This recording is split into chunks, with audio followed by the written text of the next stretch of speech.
Hello everyone, welcome to study tube. इस video में हम लोग स्पीड एंड वेलोसिटी का पार्ट 4 देखेंगे और इस पूरे सीरीज का ये सेट नंबर 95 है। इस सीरीज के अंदर आने वाले हर वीडियो का पीडीएफ डाउनलोड करने के लिए ये टेलीग्राम चैनल का आईडी है। आप इस आईडी के माध्यम से टेलीग्राम चैनल से जुड़ सकते हो और पीडीएफ को डाउनलोड कर सकते हैं। अब बढ़ते हैं वीडियो में आगे और करते हैं प्रश्नों को। 20 मीटर की ऊंचाई से एक गेंद को गिराया जाता है। यदि उसका वेग 10 मीटर पर सेकंड स्क्वायर के एक समान त्वरण के दर से बढ़ता है तो यह किस वेग से धरातल से टकराएगी। ये मान लो धरातल है और यहाँ से एक गेंद को गिराया जाता है। ये जो हाइट है यही हमारा यहाँ पर s है और ये बराबर हो जाएगा 20 मीटर। अब जब ये गेंद धरातल से टकराएगा उस समय पूछा गया है कि वेग क्या होगा, यानी कि ये अंतिम वेग क्या होगा और जो प्रारंभिक वेग होगा वो 0 होगा। जब भी लिखा हो सवाल में कि गेंद को गिराया जाता है, छोड़ा जाता है, यानी कि प्रारंभिक वेग 0। जो a होगा हमारा वो g होगा और ये साथ में कितना होगा, प्लस में होगा। लिखा है वेग 10 मीटर पर सेकंड स्क्वायर के एक समान त्वरण की दर से बढ़ता है, यानी कि हर सेकंड जो है वेग 10 मीटर पर सेकंड बढ़ रहा है, यानी कि जो त्वरण है वो धनात्मक है। तो ये 10 मीटर पर सेकंड स्क्वायर है। अब देखो आपके पास u है, आपके पास s है, आपके पास a है, v है। तो हम यहाँ पर रिलेशन लगाएंगे v square minus u square is equal to 2as। v हमें चाहिए, u स्क्वायर यहाँ पर ये 0 है, ये 2 हो जाएगा। a के स्थान पर g डालेंगे, s के स्थान पर हम लोग 20 डालेंगे। यहाँ से v स्क्वायर आएगा 400 और यहाँ से v निकल करके आ जाएगा 20 मीटर पर सेकेंड। 20 मीटर पर सेकंड हमारा राइट आंसर। 20 मीटर की ऊंचाई से एक गेंद को गिराया जाता है। यदि उसका वेग 10 मीटर पर सेकंड स्क्वायर के एक समान त्वरण की दर से बढ़ता है तो यह कितने समय बाद धरातल से टकराएगी। यानी कि सेम सवाल है, यहाँ पर पूछा गया था कि किस वेग से ये गेंद धरातल से टकराएगी और इस वाले सवाल में पूछा है कि टाइम कितना लगेगा, यानी कितने टाइम के बाद ये ज़मीन से टकराएगी गेंद। तो अब हम लोग यहाँ पर लगाएंगे v is equal to u plus 80। तो इस सवाल में भी हमें v निकालना होगा और हम v निकाल चुके हैं सेम सवाल के लिए, पिछले सवाल में 20 मीटर पर सेकेंड। तो ये 20 हो जाएगा, ये हमारे पास 0 है, a के स्थान पर 10 है, t हमें चाहिए। तो t हो जाएगा यहाँ पर 20/10 यानी कि 2 सेकेंड। 2 सेकेंड हमारा आंसर। एक कृत्रिम उपग्रह 42,250 किलोमीटर त्रिज्या की वृत्ताकार कक्षा में घूम रहा है। यदि वह 24 घंटे में पृथ्वी की परिक्रमा करता है तो उसकी चाल का परिकलन कीजिए। चाल बराबर हो जाएगा दूरी बट्टे में समय। देखो 24 घंटे में वो एक चक्कर घूम लेता है पृथ्वी के चारों तरफ। तो 24 घंटे में एक चक्कर पृथ्वी के चारों तरफ घूम लेता है, यानी कि घूमता मतलब क्या, वृत्ताकार पथ पे। ये अगर पृथ्वी है, पृथ्वी ठीक सेंटर में है, पृथ्वी जो है ठीक सेंटर में है। ये मान लो उपग्रह है, तो ऐसे वृत्ताकार पथ पर ये उपग्रह घूम रहा है पृथ्वी के चारों ओर और ये त्रिज्या आपको दिया गया है कि 42,250 किलोमीटर है। एक चक्कर 24 घंटे में लगा लेता है, तो एक चक्कर लगाने में ये कितनी दूरी चल लेगा, ये चल लेगा 2πr और टाइम हमारे पास यहाँ पर है 24 घंटे। तो यहाँ पर 2 हो जाएगा, गुने में 22/7 हो जाएगा, गुने में ये जो त्रिज्या है 42,250 किलोमीटर और समय है 24। तो ये आंसर निकल करके आएगा किलोमीटर पर आवर में और ये आंसर निकल करके आएगा बी। तो बना करके देखिए, बी इसका आंसर आएगा, किलोमीटर पर आवर में आएगा, क्योंकि हमने यहाँ पर जो त्रिज्या डाला है वो किलोमीटर में डाला है और जो टाइम डाला है वो आवर में डाला है। तो किलोमीटर पर आवर में आंसर आएगा। निम्न में से कौन सी अवस्थाएं संभव नहीं है। निम्न में से कौन सी अवस्था, इन 4 में से कौन सी अवस्था जो है संभव नहीं है। पहला है कोई वस्तु जिसका त्वरण नियत हो परंतु वेग शून्य हो। कोई वस्तु जिसका त्वरण नियत हो परंतु वेग शून्य हो। क्या ऐसा पॉसिबल है कि वेग शून्य हो और त्वरण नियत हो, या फिर त्वरण शून्य नहीं हो। थोड़ी देर के लिए आपको ऐसा लगेगा कि हाँ ये चीज़ पॉसिबल नहीं है कि वेग शून्य है तो फिर त्वरण नियत कैसे हो सकता है। नियत मतलब त्वरण जो है शून्य नहीं है, तो ये चीज़ पॉसिबल है। जैसे मान लो हमने एक गेंद को ऊपर की ओर फेंका, तो जब हम गेंद को ऊपर की ओर फेंकते हैं तो एक मैक्सिमम हाइट पे पहुंचने के बाद गेंद रुक जाती है और तब जा करके वो नीचे लौटती है। तो जब वो मैक्सिमम हाइट पर पहुंच जाती है, यानी कि जो s है हमारा वो मैक्सिमम हो जाता है, जो s है हमारा यानी जो h है हमारा हाइट जो है ये मैक्सिमम हो जाता है, तब वेग शून्य हो जाता है। लेकिन इस वक्त भी इस गेंद पर नीचे की तरफ गुरुत्वाकर्षण बल काम करता है, जिसके कारण नीचे की ओर गुरुत्वीय त्वरण होता है। तो यहाँ पर देखो वेग शून्य है, लेकिन त्वरण जो है ये शून्य नहीं है, ये त्वरण जो है नीचे की तरफ 10 मीटर पर सेकंड स्क्वायर से काम करता है। तो ये स्थिति जो है संभव है, ये स्थिति संभव है। कोई त्वरित वस्तु एक समान चाल से गति कर रही हो, कोई त्वरित वस्तु एक समान चाल से गति कर रही हो, ये भी सही है। त्वरित वस्तु मतलब इसके पास त्वरण है लेकिन चाल एक समान है, तो ये बिल्कुल संभव है, ये बिल्कुल संभव है। जैसे मान लीजिए ये वृत्त है, वृत्त पर वृत्ताकार पथ पर कोई वस्तु है जो चक्कर लगा रही है, वृत्ताकार पथ पर वस्तु चक्कर लगा रही है और ये चक्कर लगा रही है मान लो 5 मीटर पर सेकंड के स्पीड से।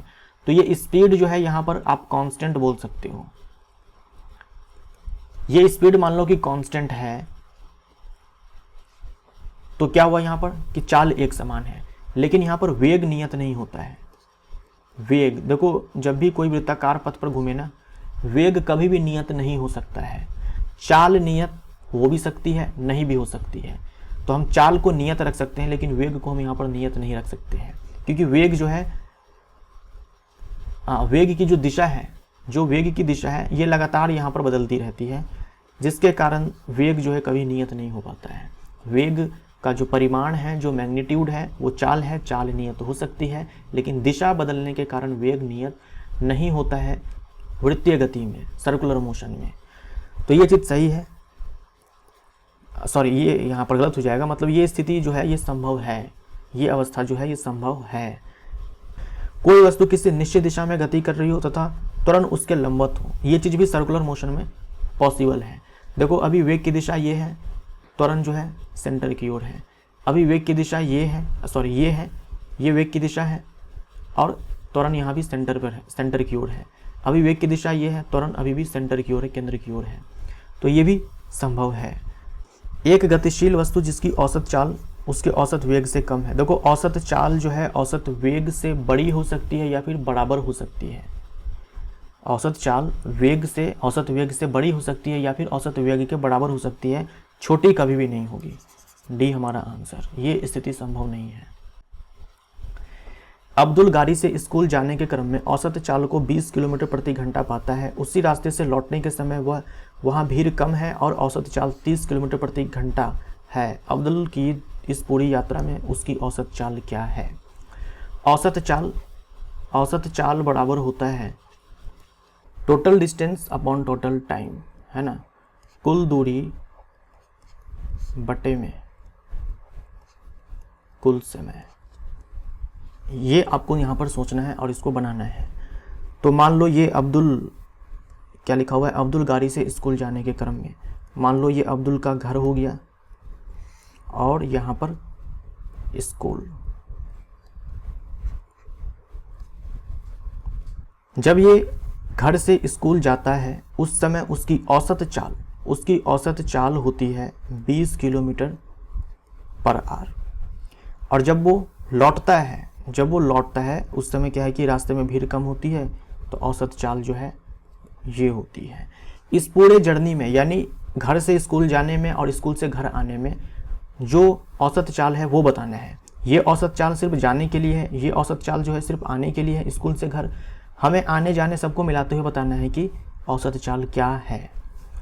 तो मान लीजिए कि डिस्टेंस जो है घर से स्कूल की वो d है ना।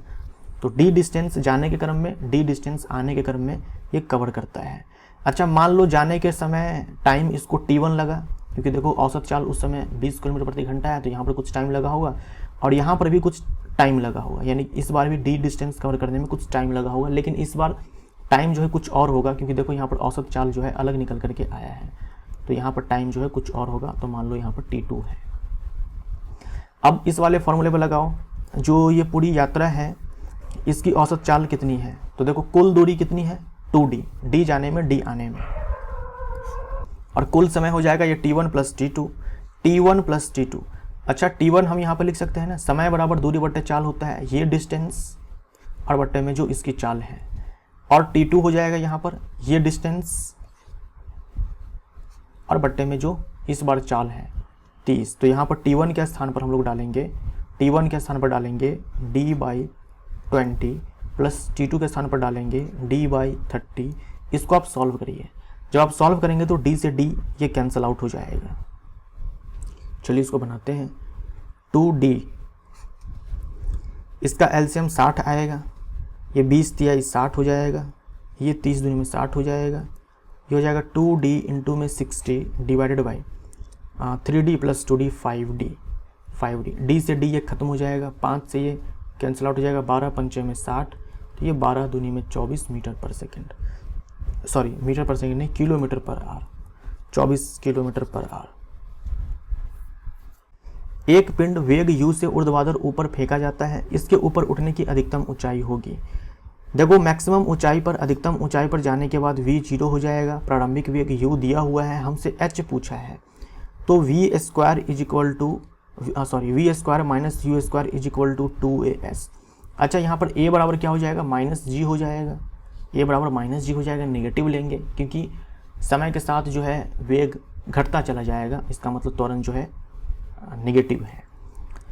ये 0 हो जाएगा, minus u square is equal to -2 into में जी इंटू में ये h हमें दिया हुआ है, ये जो s है यही यहाँ पर h है और h ही हमसे पूछा है, तो यू स्क्वायर बटे में 2g हो जाएगा। ये चाहो तो फॉर्मूला आप डायरेक्ट याद रख सकते हो। बी हमारा आंसर। कोई कार विराम अवस्था से गति आरंभ करके x अक्ष के अनुदिश नियत त्वरण 5 मीटर पर सेकंड स्क्वायर से 8 सेकंड तक गमन करती है। इसके बाद यदि कार नियत वेग से गति करती रहती है तो विराम से गति आरंभ करने के बाद 12 सेकंड में यह कितनी दूरी तय करेगी। ये मान लो x एक्सिस मैंने मान लिया, बोला है विराम अवस्था से गति करके, मान लो यहाँ से गति करना शुरू किया, स्टार्टिंग में ये 0 था, 8 सेकंड तक है ना, ये 8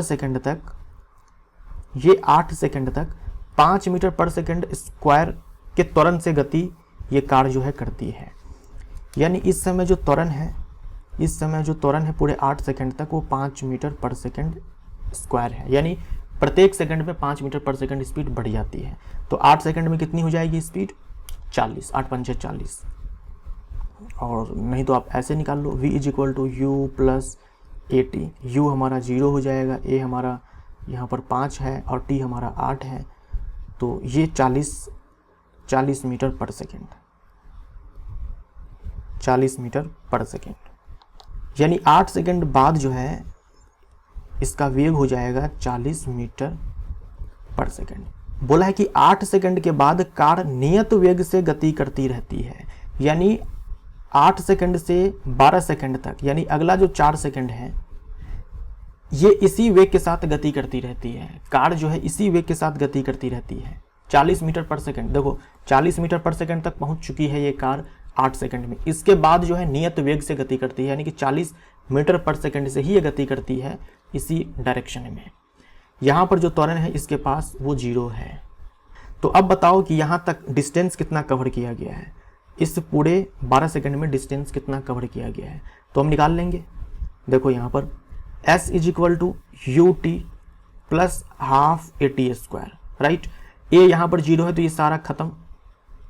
अब देखो u, अगर हम इस 4 सेकंड के लिए देखें, तो u क्या हो जाएगा, यही 40 मीटर पर सेकंड हो जाएगा ना। हम यहाँ से स्टार्ट कर रहे हैं, इस 4 सेकंड को अगर हम देखें तो इस 4 सेकंड के लिए जो v है वही u है, तो ये 40 हो जाएगा और टाइम हमारे पास 4 है, तो यहाँ पर 160 मीटर। और ये डिस्टेंस निकालो, ये डिस्टेंस आप कैसे निकाल सकते हो, v square is equal to u square plus 2a से निकाल लो, या फिर s बराबर u t plus half a t square से निकाल लो। तो चलो s बराबर हम इसी फॉर्मूले से निकालते हैं। इस बार यू टी 0 हो जाएगा क्योंकि यहाँ पर u 0 है। इस 8 सेकंड के लिए ये हमारा u है जो कि 0 है, तो ये हाफ हो जाएगा। a हमारे पास यहाँ पर दिया हुआ है कि 5 है, और टी स्क्वायर, टी हमारे पास यहाँ पर 8 है, तो 8 गुने में 8 हो जाएगा, तो 2 चौके में 8 हो जाएगा, 5 चौके में 20 और 20 अट्ठे 160 मीटर यहाँ, तो 160 मीटर यहाँ, 160 मीटर यहाँ, 320 मीटर हमारा आंसर हो जाएगा। Total distance 320 metre. दूरी समय ग्राफ की प्रवणता बोल दे, या फिर आपसे ढलान बोल दे, या फिर आपसे स्लोप बोल दे, से क्या प्राप्त होता है? दूरी समय ग्राफ की प्रवणता से हमें प्राप्त होता है चाल, ठीक है ना। मान लो अगर यहां पर विस्थापन बोल देता, विस्थापन समय ग्राफ, तो हमारा आंसर वेग हो जाता। दूरी के स्थान पर अगर विस्थापन ले लेंगे तो फिर यहाँ पर क्या हो जाएगा कि वेग हो जाएगा, ठीक है। मान लो ये डिस्टेंस है और ये टाइम है, और ये मान लो एक समान गति का ये ग्राफ है, एक समान चाल का ये ग्राफ है। तो जो इसका स्लोप होगा, स्लोप मतलब क्या हो गया, मान लो कि ये पूरा टाइम जो है ये 0 से स्टार्ट हुआ, 0 सेकेंड से, और यहाँ पर मान लो कि समय है t1, ठीक है, और यहाँ पर डिस्टेंस मान लो कि s1 है। तो स्लोप क्या होता है, देखो मान लो कि ये जो टाइम एक्सिस है या एक्स एक्सिस जो है, इसके साथ ये ग्राफ थीटा एंगल बना रहा है, थीटा, तो tan थीटा जो होगा ना, उसी को हम लोग स्लोप बोलेंगे, उसी को हम लोग स्लोप बोलेंगे। स्लोप का मतलब होता है tan थीटा, स्लोप का मतलब होता है tan थीटा, ढलान का मतलब क्या होता है कि tan थीटा। तो tan थीटा हम लोग कैसे निकालते हैं, मैथ्स में आप पढ़ते हो ना, tan थीटा बराबर ये लंब बट्टे में आधार।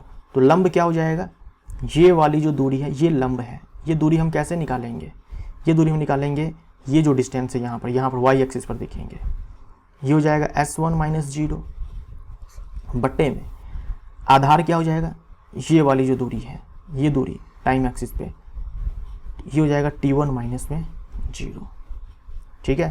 तो ऐसे हम लोग क्या करते हैं कि स्लोप निकालते हैं, और ये जो स्लोप है ये हमें चाल देता है, ठीक है। जैसे यहाँ देखिए, 4 कार A, B, C तथा D किसी समतल सड़क पर गति कर रही है, इनके दूरी समय ग्राफ चित्र में दर्शाए गए हैं, सही कथन चुनिए। पहला है कार A की चाल कार D से अधिक है। पहले आप मुझे ये बता दो, ऑप्शंस को छोड़ो, ऑर्डर बताओ आप, किसकी चाल अधिक है, किसकी चाल कम है। देखो दूरी समय ग्राफ है, दूरी समय ग्राफ का जो स्लोप होता है, जो ढलान होता है, वो हमें क्या देता है, चाल देता है। अगर मान लो विस्थापन हुआ तो हम बोल देंगे कि वेग देता है।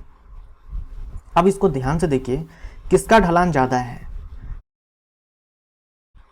भाई, जिसका स्लोप ज़्यादा होगा उसकी चाल जो है वो ज़्यादा होगी, और जिसका स्लोप कम होगा उसकी चाल जो है वो कम होगी। तो आप सबसे पहले स्लोप का ऑर्डर ढूंढो, किसका स्लोप ज़्यादा है। आप एक काम करो, ऐसे सोच लो, मान लो कोई गेंद है हमारे पास, ये कोई गेंद है, इस गेंद को आप यहाँ डाल लो, या फिर छोड़ो, गेंद छोड़ो, मान लो कि आप यहाँ पर आपको फिसलना है ना, बी पर फिसलना है, ए पर फिसलना है, डी पर फिसलना है, सी पर फिसलना है। तब आप फील करो, आप यहाँ पर बैठोगे फिसलने के लिए, यहाँ पर बैठोगे, यहाँ पर बैठोगे, यहाँ पर बैठोगे, किसका ढलान आपको ज़्यादा लग रहा है, अब आपको अच्छे से फील आएगा। अगर आप यहाँ पर बैठते हो तो धीरे धीरे फिसलोगे, इससे ज़्यादा तेज़ी से फिसलोगे यहाँ पर, इससे ज़्यादा तेज़ी से फिसलोगे यहाँ पर, और यहाँ पर काफ़ी तेज़ी के साथ आप फिसलोगे। तो सबसे ज़्यादा ढलान किसका है, सी का है, स्लोप सबसे ज़्यादा सी का है, उससे कम डी का है, उससे कम ए का है, सबसे कम बी का है। तो चाल का भी सेम ऑर्डर हो जाएगा, चाल का भी सेम ऑर्डर हो जाएगा, क्योंकि स्लोप ही हमें चाल बताता है। तो अब पढ़ो ऑप्शंस।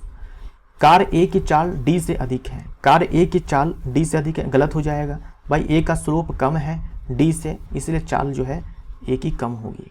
कार बी सबसे धीमी है, बी सबसे धीमी है, बिल्कुल सही, बी सबसे धीमी है, तो ये हमारा आंसर हो जाएगा।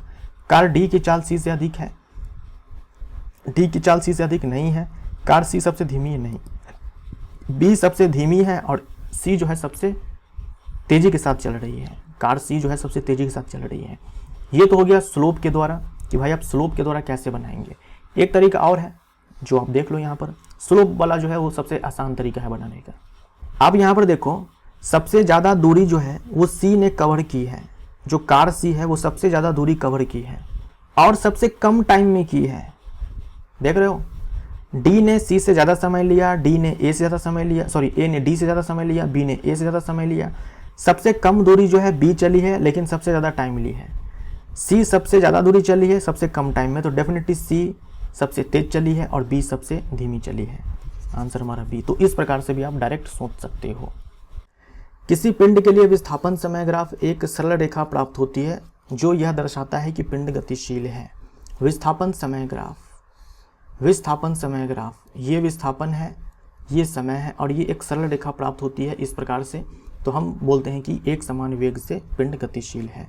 एक समान वेग हमारा आंसर हो जाएगा। अगर मान लो विस्थापन के स्थान पर यहाँ पर दूरी होता तो हम बोलते हैं एक समान चाल से। और एक समान वेग कोई त्वरित गति नहीं होती है। एक समान त्वरण, एक समान वेग है मतलब त्वरण 0 है ना, तो अगर त्वरण 0 है तो उसे हम लोग त्वरित गति नहीं बोलते हैं। असमान वेग नहीं होगा, पिंड विराम अवस्था में नहीं होगा। वेग समय ग्राफ में समय को किस अक्ष पर निरूपित किया जाता है? वेग समय ग्राफ, वेग समय ग्राफ, यहाँ पर v है और यहाँ पर t है, तो ये y एक्सिस होता है और ये x एक्सिस होता है। समय को किस अक्ष पर निरूपित करते हैं? x एक्सिस पर निरूपित करते हैं। वेग समय ग्राफ की प्रवणता से प्राप्त होता है। वेग समय ग्राफ की प्रवणता से प्राप्त होता है। देखो हम लोगों ने थोड़ी देर पहले देखा दूरी समय ग्राफ, अब है वेग समय ग्राफ। ये v है और ये हमारे पास t है। मान लो ये ग्राफ हमें मिला, तो इसका जो स्लोप होगा वो हमें क्या देगा? त्वरण। Very very important. तो दूरी समय ग्राफ का जो स्लोप होगा वो हमें चाल देगा, और वेग समय ग्राफ का जो स्लोप होगा वो हमें त्वरण देगा। और स्लोप किसे कहते हैं वो मैं आपको ऑलरेडी समझा चुका हूँ, एक बार चलो और बता देता हूँ। मान लो कि यहाँ पर एंगल बना इस x एक्सिस के साथ, इस टाइम एक्सिस के साथ थीटा, और मान लो यहाँ पर मान लो कि टाइम t1 है और यहाँ पर मान लो कि टाइम हमारे पास t2 है। t1 टाइम पर मान लो कि वेग v1 था और t2 टाइम पर जो वेग है वो v2 था, मान लो कि v2 था। अब मैं आपसे ये बोल रहा हूँ कि इस इंटरवल में ये जो t1 से t2 तक का टाइम है, यहाँ पर त्वरण जो है, किस त्वरण से जो है, जो पिंड है, जो वस्तु है वो चली है, तो आप कैसे निकालेंगे? स्लोप कैसे निकालेंगे? यही स्लोप निकालेंगे आप। लेकिन इसे और अच्छे से क्लैरिटी के साथ हम लोग यहाँ पर समझते हैं, तो हम एक काम करेंगे, इसके पैरेलल, ये जो टाइम एक्सिस है इसके पैरेलल हम लोग यहाँ पर एक लाइन खींच देंगे। ये एंगल भी हमारा थीटा ही हो जाएगा। देखो ये ग्राफ है और यहाँ पर थीटा एंगल है, इसके पैरेलल हम लोगों ने यहाँ पर एक ग्राफ जो है खींच दिया यहाँ पर, तो ये एंगल भी थीटा ही होगा ना।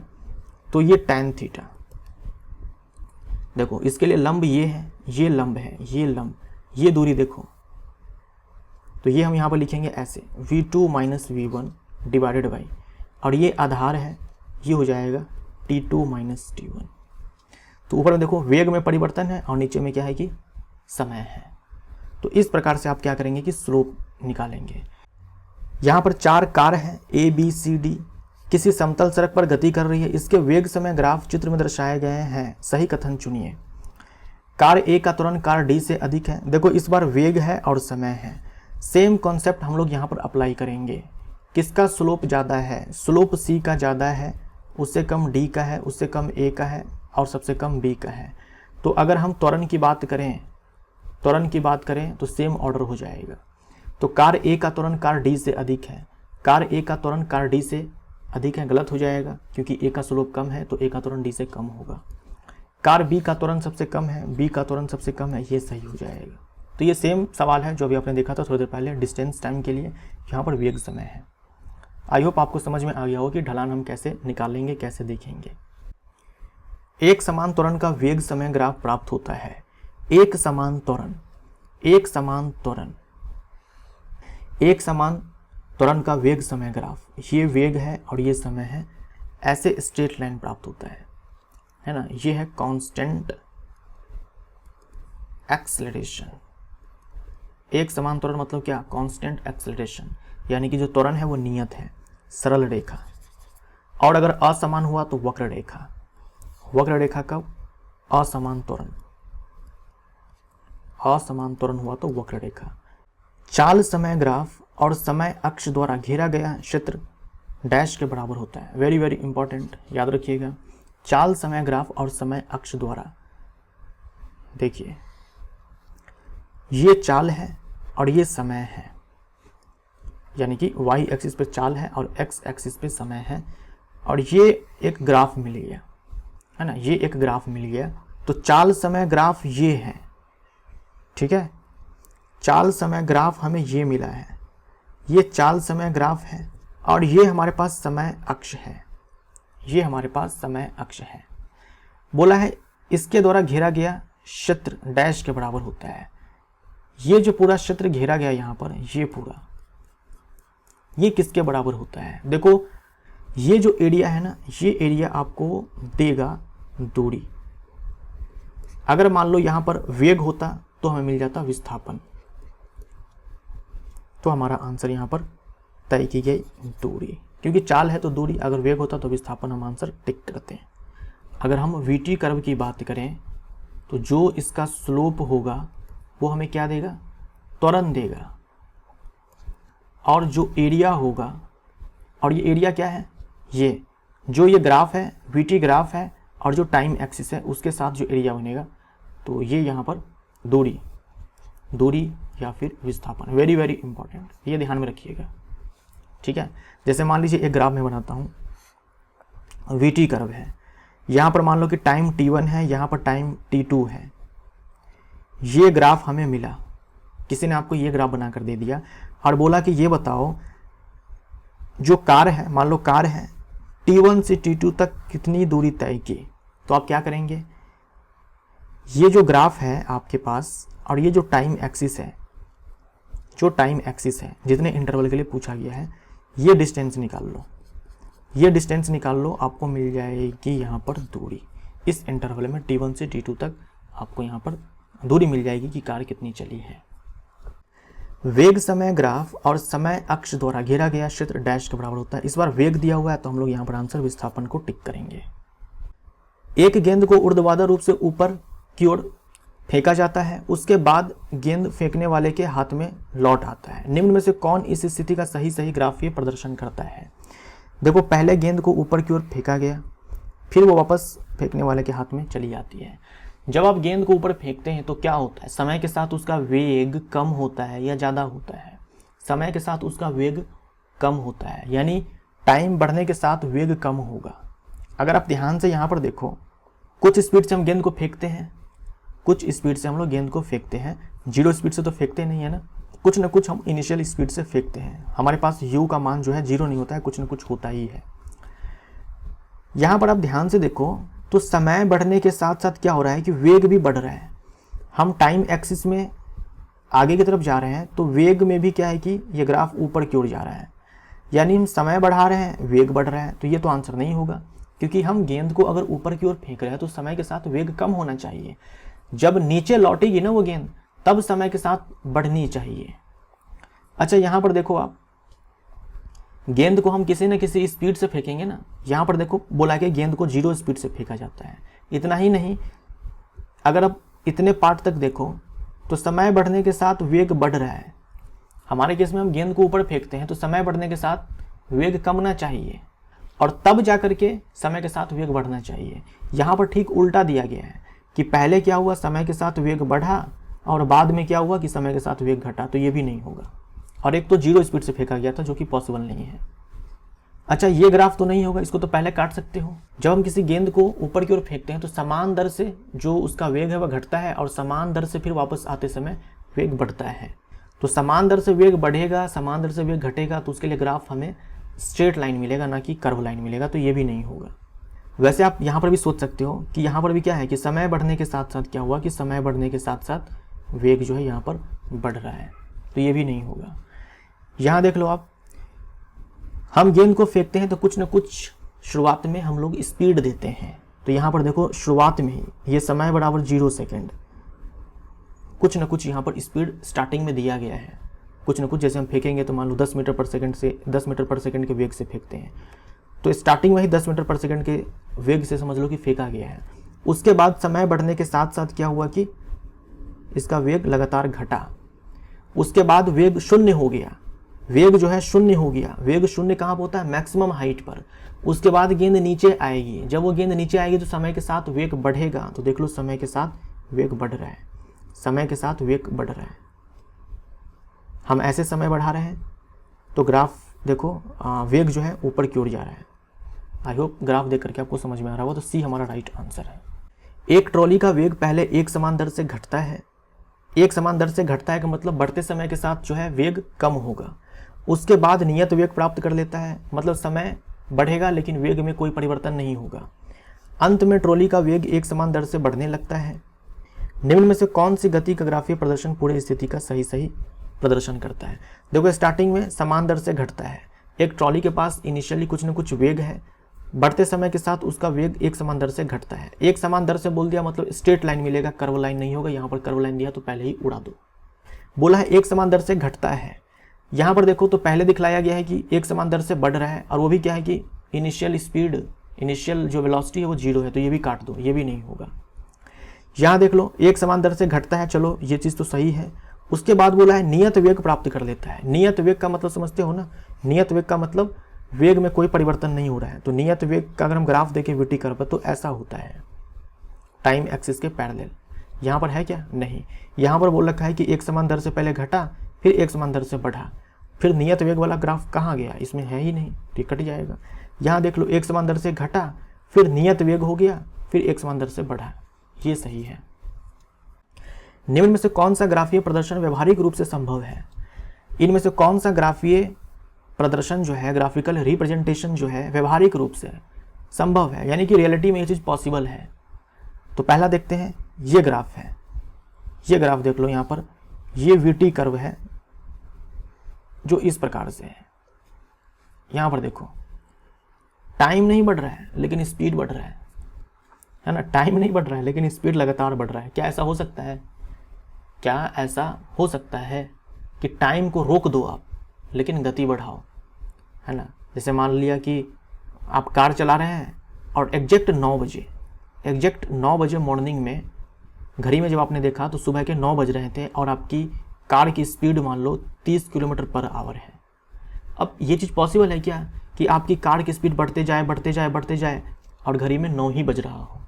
आप बोलेंगे बिल्कुल पॉसिबल है, घड़ी ख़राब कर देंगे घड़ी बंद, रोक देंगे घड़ी को। ये चीज़ पॉसिबल नहीं है ना। हमने टाइम को रोक दिया। यहाँ पर स्पीड बढ़ रही है, गाड़ी की स्पीड बढ़ रही है, लेकिन टाइम जो है वहीं पर है। ऐसा पॉसिबल नहीं है। समय कहाँ रुकने वाला है? समय को आज तक किसी ने रोक पाया है क्या? यहाँ पर भी देखो समय को रोक कर रखा है लेकिन दूरी लगातार बढ़ रही है। सुबह के 9 बजे आप कहीं पर थे, कुछ दूरी आपने चला, फिर से आपने समय देखा तो सुबह के 9 ही बज रहे थे। क्या ये पॉसिबल है? नहीं पॉसिबल है, ये भी गलत हो जाएगा। यहाँ पर देखो आप, मान लो यहाँ पर सुबह के 9 बज रहे थे, है ना? सुबह के 9 बज रहे थे, सुबह के 9, इतना प्यार क्यों सुबह के 9 बजे से, पता नहीं। यहाँ पर देखिए सुबह के 9 बज रहे हैं और आप इस वाले डिस्टेंस पे भी है। मान लो यहाँ पर मैं क्या बोल दूँ, यहाँ पर 1 किलोमीटर, चलो 1 किलोमीटर, और यहाँ पर मान लो कि है 30 किलोमीटर। ऐसा हो सकता है कि सेम टाइम पर आप 2 जगह पर हो।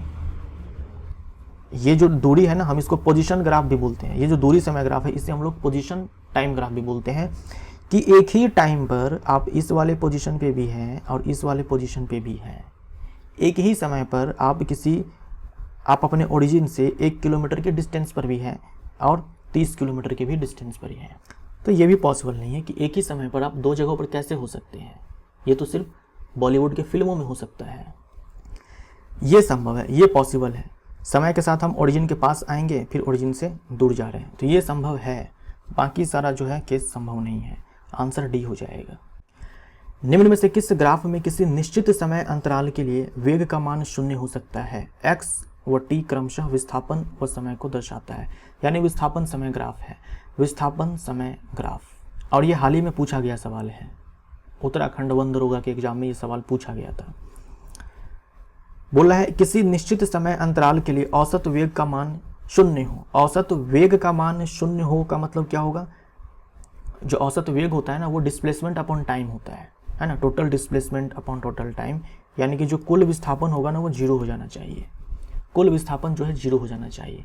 कुल विस्थापन 0 कब होता है? जब वस्तु की आरंभिक स्थिति और अंतिम स्थिति 1 हो जाए। तो इस ग्राफ में देखो, बी वाले में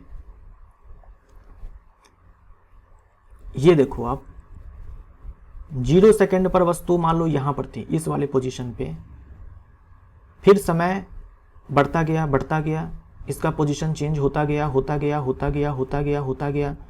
फिर एक टाइम और आया फिर एक टाइम और आया, मान लो यहाँ पर कुछ भी आप टाइम ले सकते हो, मान लो मैंने यहाँ पर टी ले लिया, ये टाइम मान लो कि t1 ले लिया मैंने यहाँ पर।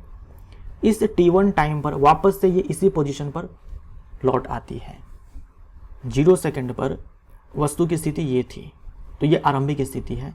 फिर t1 टाइम पर जब अंतिम स्थिति को देखा गया तो ये वही है ना, सेम पोजीशन पे जो है ये वस्तु जो है लौट आई है। तो इस पूरे टाइम इंटरवल के लिए हम विस्थापन 0 बोल सकते हैं। इस पूरे टाइम के लिए विस्थापन 0, तो औसत वेग 0। जो औसत वेग है ये धनात्मक, ऋणात्मक और 0 भी हो सकता है। यहाँ पर ये जो ग्राफ है ये औसत वेग 0 को दिखाता है। बाकी हर ग्राफ में देखो तो अलग अलग समय पर जो पोजीशन है वो अलग अलग है। कोई भी ऐसा टाइम इंटरवल इन तीनों में नहीं मिलेगा जहाँ पर पोजीशन सेम हो जाए। ये भी एग्जाम का पूछा गया सवाल है। किसी कण का चाल समय ग्राफ चित्र में दर्शाया गया है। कण द्वारा 10 सेकंड में तय की गई दूरी होगी। ये वेलोसिटी है मीटर पर सेकंड में और ये टाइम है सेकंड में। वेलोसिटी नहीं, चाल है। और पूछा गया यहाँ पर दूरी 10 सेकंड में। तो थोड़ी देर पहले मैंने आपसे चर्चा किया कि जो वीटी कर्व होता है इसका जो स्लोप होता है ये हमें त्वरण देता है, और जो एरिया होता है वो हमें दूरी देता है। और अगर दूरी देता है जब चाल समय हो, और विस्थापन देगा जब ये वेग और समय हो। एरिया क्या होता है? जो ग्राफ होता है और जो टाइम एक्सिस होता है उससे घिरा हुआ जो एरिया होता है।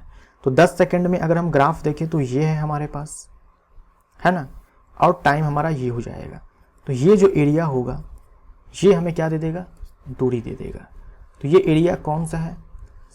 तो ये जो आप फिगर देख रहे हो यहाँ पर, जो यहाँ पे बन रहा है, ये एक समकोण त्रिभुज है जिसके लिए आधार ये है और लंब जो है ये है।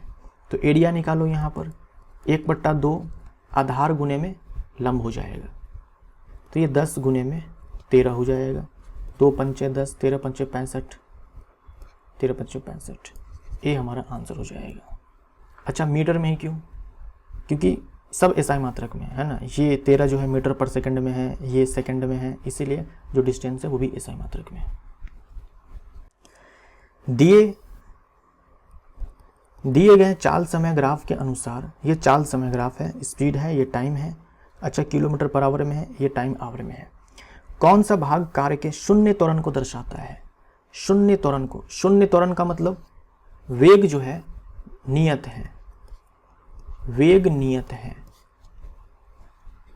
ये ग्राफ तो चाल और समय के बीच में है, कोई दिक्कत नहीं है। हम ये मान लेंगे कि जो चाल है वो निश्चित दिशा में है, एक निश्चित दिशा में है। अगर एक निश्चित दिशा में चाल है तो उसी को हम लोग वेग बोल देंगे। यहाँ पर देखो आप, ये जो BC है इसमें चाल जो है नियत है, इसमें चाल नियत है 35 किलोमीटर प्रति घंटा। इस पूरे टाइम इंटरवल में, यानी ये 3 घंटे से लेकर के 8 घंटे के बीच में जो कार है, यानी कि पूरे 5 घंटे तक यहाँ पर कार जो है 35 किलोमीटर प्रति घंटे की दर से चली है, नियत चाल से चली है। तो त्वरण यहाँ पर उत्पन्न नहीं होगा। तो BC हमारा यहाँ पर आंसर हो जाएगा। दिए गए चाल समय ग्राफ के अनुसार कौन सा भाग कार के असमान मंदन को दर्शाता है?